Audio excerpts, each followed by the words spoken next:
আপনার বয়স ৩৫-৪০ কিন্তু আপনি শরীর দুর্বলতা অনুভব করতেছেন। দীর্ঘ সময় কাজ করতে পারেন না, শরীর ক্লান্ত হয়ে যায়। তো আপনার জন্য আমি পরামর্শ দেবো আপনি এই সিড মিক্স খেতে পারেন। এটা একটা ন্যাচারাল খাবার। এটা খাওয়ার ফলে আপনি ধীরে ধীরে সুস্থ হয়ে যাবেন।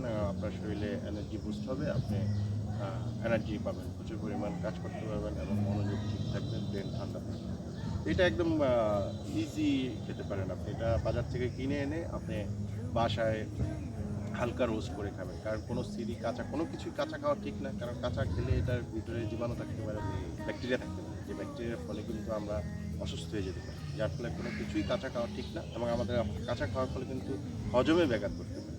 যার কারণে বাসায় এনে হালকা রোস্ট করে খেতে পারেন। এটা কিন্তু খুব দুর্দান্ত কাজ করবে। এটাতে আপনার পামকিন সিড আছে, সানফ্লাওয়ার আছে, তিল আছে, তিসি আছে।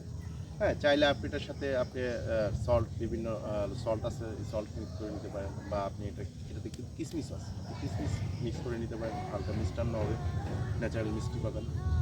এটা আপনি খান, যেভাবেই খান আপনি এটা খান, খেলে আপনার জন্য খুবই কাজ করবে শরীরের জন্য। হ্যাঁ, তো কারণ আমাদের শরীর দেখা গেছে বয়স বাড়ার সাথে সাথে কিন্তু আমাদের মেটাবলিজমের ঘাটতি পড়ে, ধীরে ধীরে কমতে শুরু করে। এই সিড মিক্স খাওয়ার ফলে কিন্তু আমাদের মেটাবলিজমের ঘাটতি পূরণ হবে। তাই আমি পরামর্শ দিচ্ছি এটা খান। কারণ আমি খাই এটা, এই জন্য আমি সবাইকে পরামর্শ দিচ্ছি আপনারা খেতে পারেন। এটা একদম ইজি।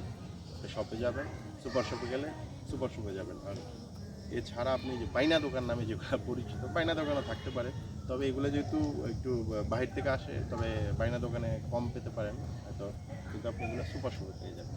সেখান থেকে কিনে এনে হালকা রোস্ট করে খেতে পারেন, একদম ইজি ওয়ে। ঠিক আছে, এটা আপনার দৈনন্দিন খাবারের ফলে আজে বাজে খাবারের অভ্যাসটা কমে যাবে। যেমন আজে বাজে পুরি, পেঁয়াজু, সিঙ্গারা বা ফাস্টফুড জাতীয় তৈলাক্ত খাবারগুলো, এগুলো খাওয়া অভ্যাস কমে যাবে। কারণ আপনি যখন শরীরে এনার্জি থাকবে তখন কিন্তু আপনি বাজে খাবার খাবেন না। আমরা কিন্তু খাবার খাই কখন, যখন আমাদের খিদা লাগে, টুস করে খিদা লাগে, তখন কিন্তু একটা খেয়ে ফেলি। এটা আমাদের শরীরে কি উপকার করবে না ক্ষতি হবে সেটার দিকে তাকাই না। এটা খাওয়ার ফলে কিন্তু আপনার ওই সব খাবারের অভ্যাস থাকবে না। এটা আপনার কিন্তু ওই ঘন ঘন খিদা আপনাকে সারাক্ষণ এনার্জেটিক করে রাখবে, যার ফলে আপনার খিদা লাগবে না। তো সবাই ভালো থাকবেন। উৎস আছে আপনার সাথে, আপনারা থাকুন উৎসর সাথে। যারা নতুন ভিডিও দেখতেছেন তারা আমার পেজে একটা ফলো দিয়ে পাশে থাকুন, প্রতিদিনের কিছু ছোটোখাটো টুকিটাকি টিপস পাওয়ার জন্য। আসসালামু আলাইকুম।